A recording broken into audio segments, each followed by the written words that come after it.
So let's go and talk about what's affecting oysters, because the salinity gradient. So less than 2 practical salinity units, oysters are basically it's lethal. They can't live all summer in that. Less than 5, they're very affected by gametogenesis. Less than 10, larvae are affected.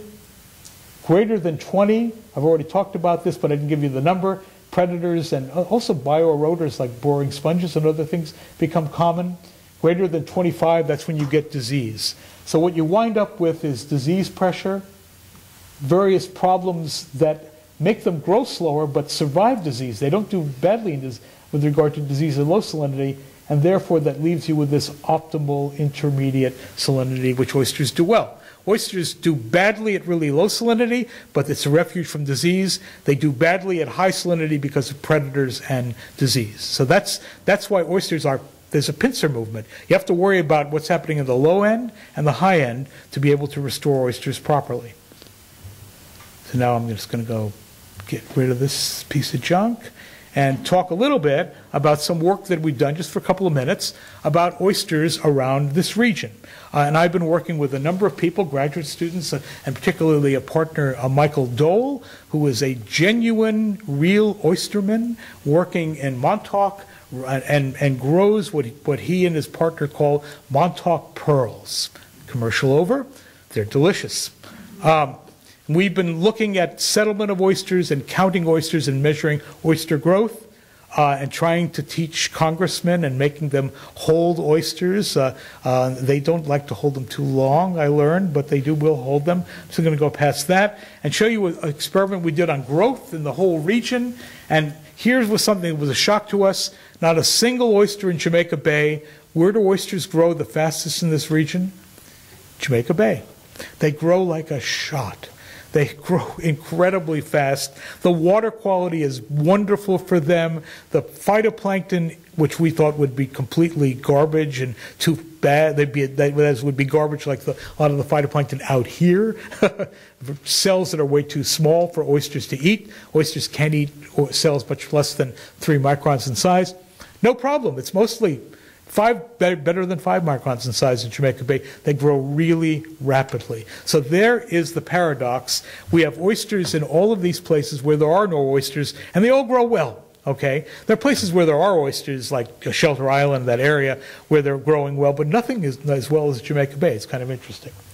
And this shows you, these 2 graphs show you the conundrum and the trade-off of salinity for oysters. On the left side, you see the growth of oysters in terms of shell height, a difference in shell height as a function of salinity. And it's a nice positive relationship, pretty convincing.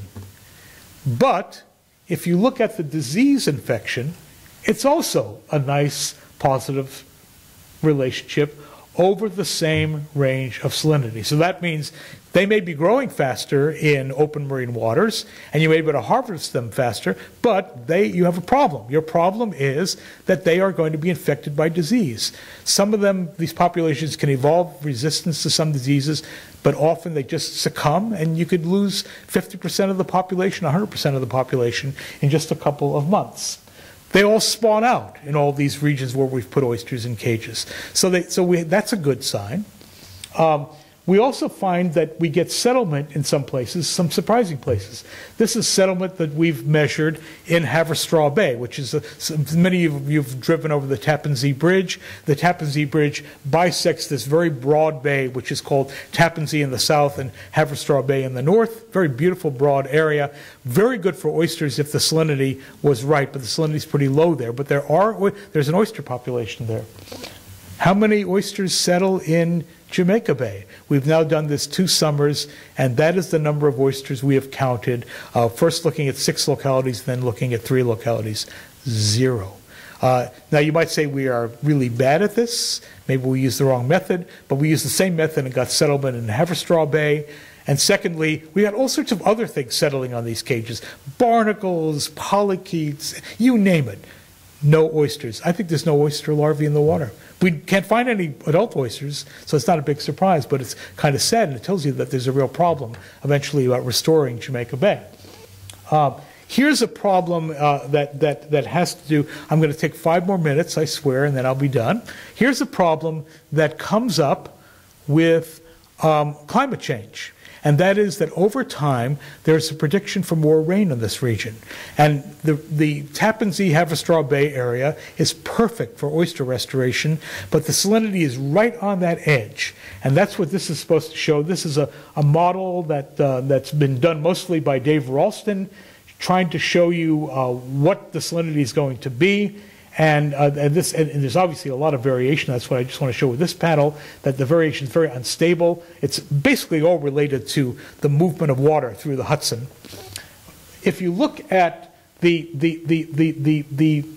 water flow, the discharge in the Hudson, and you look at it related to precipitation, as anybody might expect, although it doesn't happen everywhere, but in this particular place, there's a nice equilibrium, more precipitation, more discharge.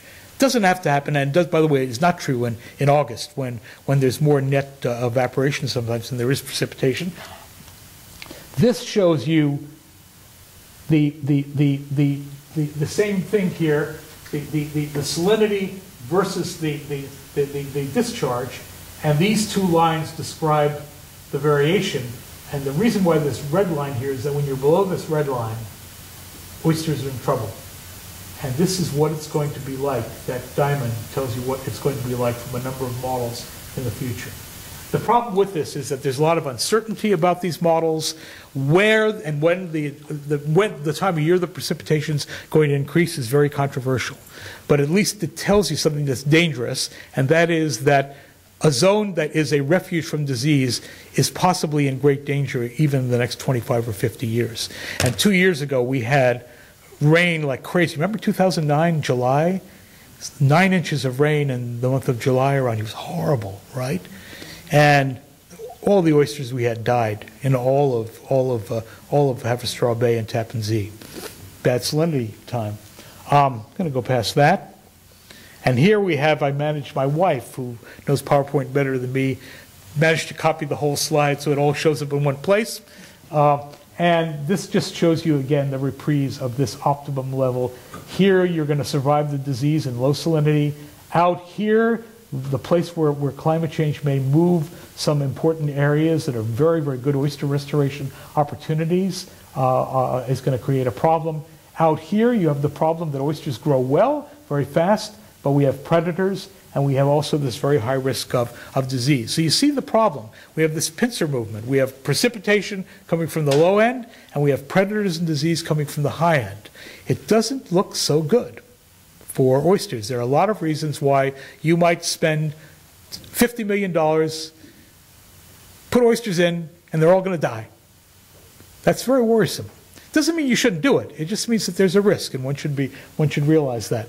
And so I want to finish off just talking about one particular benefit. There are all these benefits people have talked about oysters, and this is one that we've been able to quantify in Jamaica Bay. Some of you may be amazed to find this out. This is the input in Jamaica Bay of nitrogen. It's 5.7 kilograms of nitrogen, 5.7 million kilograms of nitrogen. Think about that per year coming into Jamaica Bay. And I think everybody who flies over to Jamaica Bay, comes in for a landing, and Kennedy says, I'm flying over a cesspool. You might not realize that you live on Long Island, we live on Long Island, near a whole bunch of other cesspools. Here's the number for Great South Bay, which was recent. It's not published yet. A manuscript has just been produced by Kinney and Valiella. 3.5. It's only 60% of that. And there's Peconic Bay, about half of that. So we have some real problems here. So one of the questions we asked is, could you remove nitrogen from Jamaica Bay with oysters? People often say, take oysters, grow them up, take them out, and harvest them out. So we can make this calculation. We have the area of Jamaica Bay. We can measure oyster growth. We've done that. We can measure regional growth. We can measure survival. We've done that. And then we could do a thought experiment, cover the bay with oysters where they can live, and ask how much nitrogen could you remove in a single harvest. So how many does it take to cover all of Jamaica Bay? Anybody want to take a guess in orders of magnitude? Trillions? Billions? Billions. 15 billion oysters is what it takes to cover at the density we've been using in our cages. Sounds like a lot? How much nitrogen can we remove from that? 1.9 million kilograms. What's the input? Again, 5.8. So even with a complete coverage of Jamaica Bay, growing them under the most optimal conditions, which is what we're doing, you can only take a third of them out. It tells you something. It tells you that oysters are wonderful. They're going to do all sorts of great things for us. They're great for attracting other species, but don't use them to save your life. Don't use them to save all the ecosystems. This is not only a numerically expensive thing, it is a monetarily expensive thing. This is a number that I cannot defend too well, but I can tell you that 15 billion can't do the job. They can't do it any way you make the characters go. Here is the cost. We made an estimate based on standard agricultural practice of what it costs to remove a kilogram of nitrogen. It's 167 bucks. Isn't that amazing that I could do that? I'm not showing you the details. Then you would say, this isn't amazing. This is completely bogus. But you would use the same bogus numbers I would, so you would reach the same conclusion. What's the number for a very new technique called ammonia reduction? It's really amazing. You take ammonia, which is what mostly comes into Jamaica Bay or any wastewater treatment plant. You expose it in concentrated fumes, literally ammonia fumes to sulfuric acid, and you make ammonium sulfate. And then I guess you pick it up and put it in barrels and take it to Iowa. I don't know what you do with it. You make it as but it's amazingly efficient. And for any other technique like tertiary treatment, which is a absolute impossibility for such a large place like Jamaica Bay, even though you read about it all the time, the cost is prohibitive. $43 a kilogram, okay? So we have a much cheaper way of doing it. So that's not really where we should be going. We shouldn't be solving the chemistry. And people in SoMAS in the audience here know that I was looking for this cartoon, which I haven't been able to find, that was made in the 60s that said, don't mop the floor, turn the goddamn faucet off. And that is what we should be doing, and that, I think, is being done now. And the irony is that Jamaica Bay has a greater probability of being cleaned up for nitrogen than a lot of the big bays in Long Island Sound and in Long Island, South Shore of Long Island. Isn't that depressing? You can ask me later why, but it's very clear cut. It's kind of scary that you can make Jamaica cleaner than you can make Great South Bay with less money, but you can. Now, so here we have all of these factors. I'm not going to. A lot of them are just repeats of what I've already said, but it's a summary of the various things that we have to worry about. And we have these stumbling blocks. The first one, reef design. That one we've solved. We know we have to make them tall and big. There are these very small experimental reefs that have been recently planted in the fall under the auspices of the Corps of Engineers and the Hudson River Foundation in New York Harbor. We're going to see this spring whether they still exist. But they were done with following some good rules, and I'm very happy they've done this. Sustainability. Can we jumpstart a larval pool? And here I've snuck in another professorial term, metapopulation, a string of populations that are connected. Can you do this? It doesn't exist right now, but can we do this? Can we have a good year? We'd have to have a few good years where all the oysters reproduce and all the larvae set. We'd have to be lucky, I would say. Climate change, oh boy, that's scary. And we also need to know what the real benefits might be. We know that biodiversity is important. We know that the lease part will bring aquaculture and oyster markets and enhance them and bring them back to Long Island and probably make them 10, 100 times more abundant than oysters have been in the past, particularly in places like the East End and places where leases have been made. So that's going to be good, but that is not a substitute for oyster mounds, I think, as you all realize, because oyster mounds are where the natural environment is and where biodiversity is enhanced. So is it worth it? Well, I say yes. But then again, I really like oysters. And I know that most of you do because you all raised your hands when I asked you whether you've eaten them. So with that, I'll just say thank you. And if you have any questions, I'd be happy to answer them, or try to.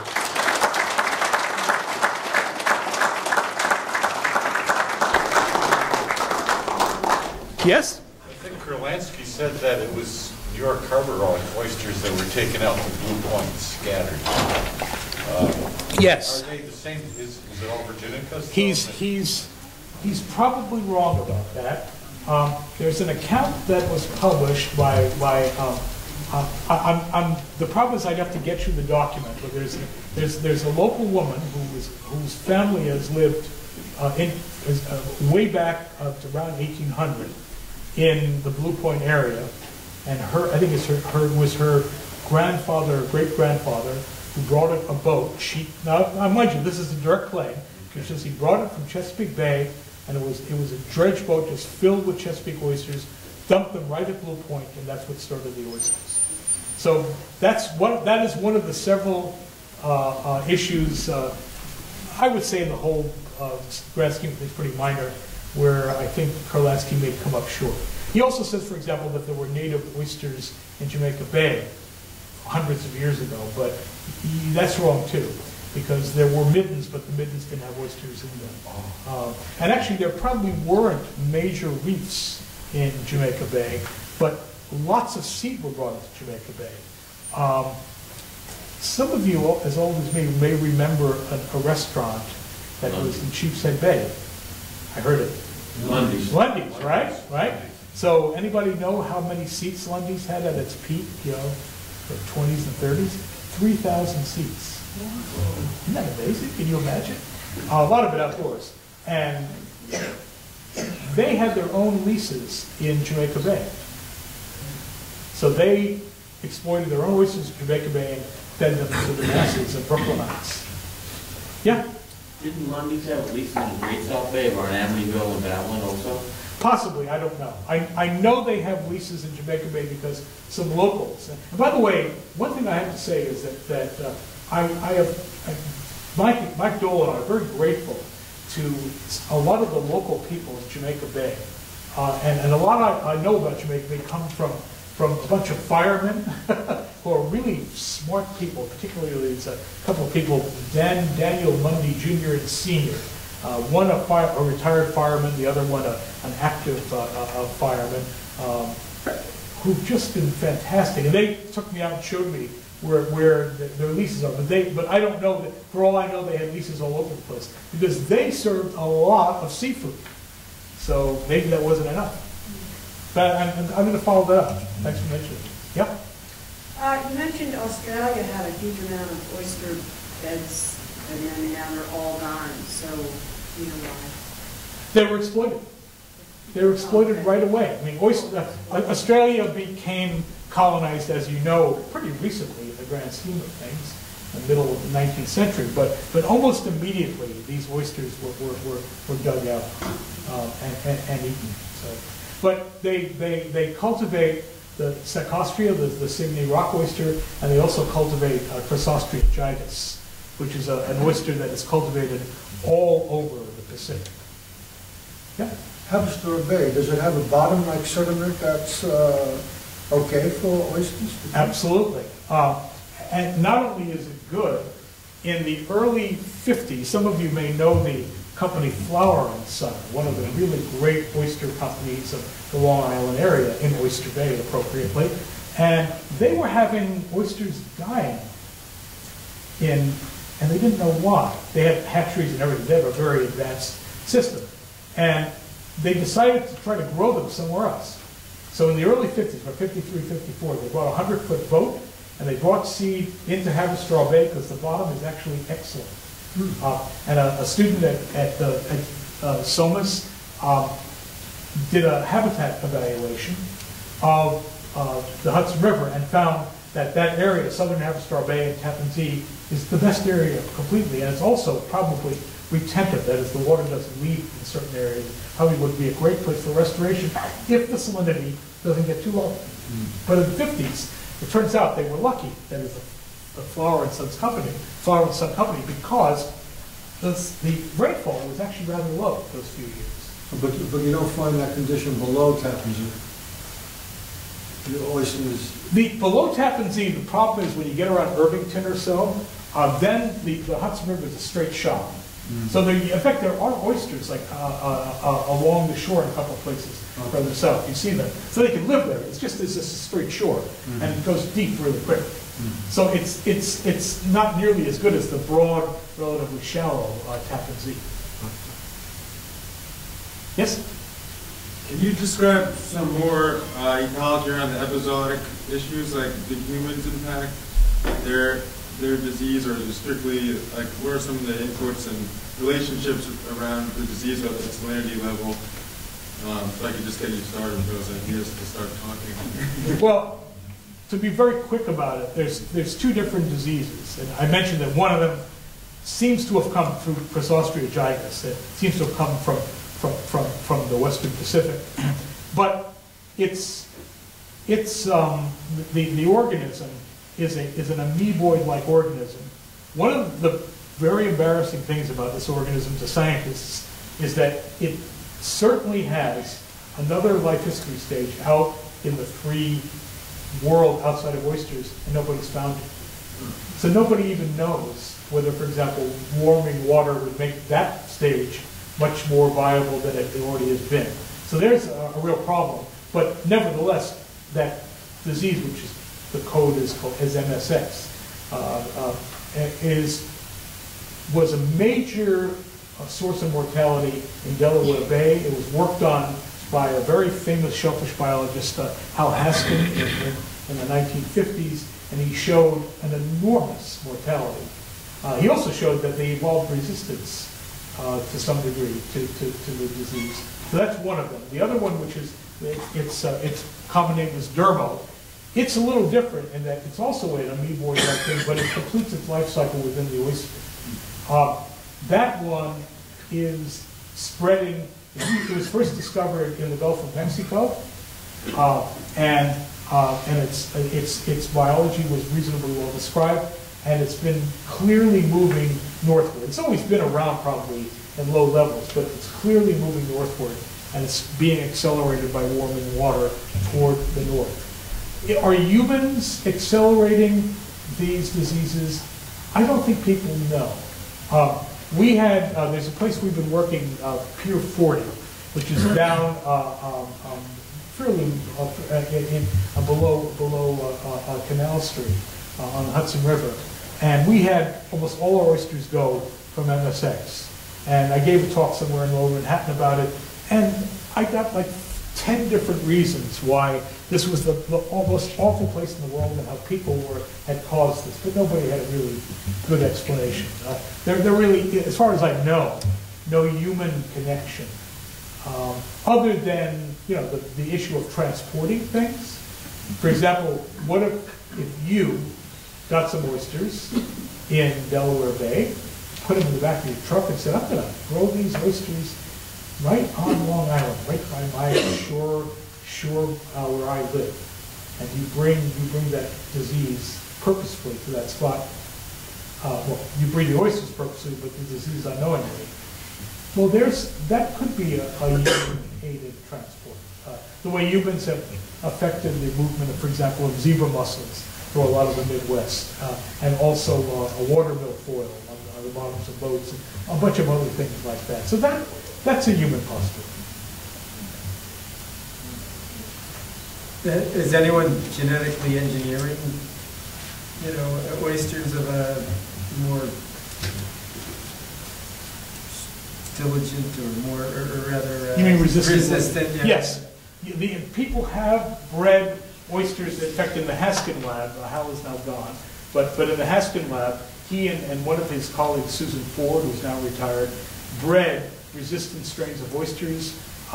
Then somebody used a genetic marker, and then they introduced them to some place in Chesapeake Bay, and then they never could find them anywhere. Because the things make larvae and they go somewhere, but you get diluted by all the other larvae. And so the long story short is that you can make them, but can you really present them to the real environment and have them have an impact on all the natural oysters? And the answer I would say is be pretty hard down Chesapeake Bay. If you make the bay, you add an oyster, and you've increased the population, double and triple it. But that doesn't mean you're going to make the larvae. I think the big problems around here, where the oysters are really low abundance, is just the propagation problem. Because, for example, the first year, disease usually doesn't impact them. And if we put oysters that have been overwintered in the water in May, in those they were born the previous summer, they spawn right away that summer. So just by doing that little of ecological engineering, I can make larvae. And I think making larvae is the key. People have given me good ideas about doing that. Could I bring in 1 billion larvae into Great South Bay and overwhelm them and make a population take off? That would be the key, I think. Yep. One other, I have a collection of oysters out in Southold, and I give them out to friends, and I'm always concerned with the diseases, and I'm trying to determine whether that's a good thing and when those diseases are important to us as humans, so you don't eat them. Oh, well, there's different types of diseases. There are the things we've been talking about the last couple of minutes, are things that affect the oysters, right, not people. There are a number of bacteria of the genus named Vibrio that can have very negative effects on people. There's a whole bunch of bacteria we don't know a lot about where we learn the hard way. And those of you who know about this know that people count bacteria, usually in fresh water, they count enteric bacteria, and in marine environment they count another bacteria, which is believed to be correlated with other microorganisms that cause disease. And you have to rely on your friendly DEC. Now, there may not be a DEC in a few months. They seem to be gutting the organization by the hundreds every couple of years, and there's going to be another gutting. Before Governor Cuomo has come on the scene, there was already an announced reduction. So maybe there won't be anybody to help you anymore. But those are the people who have been making maps of closure. You can go online, the DEC, and see areas that are closed. That's really the only guidance you can use, I think. You know, unless you happen to have all the equipment to do it yourself, you have to really rely on those people that have mapped areas. They usually work until a place is closed, and it's very hard to reopen it. So, but they're pretty conservative about that sort of thing. Please join me in thanking Dr. Levinton.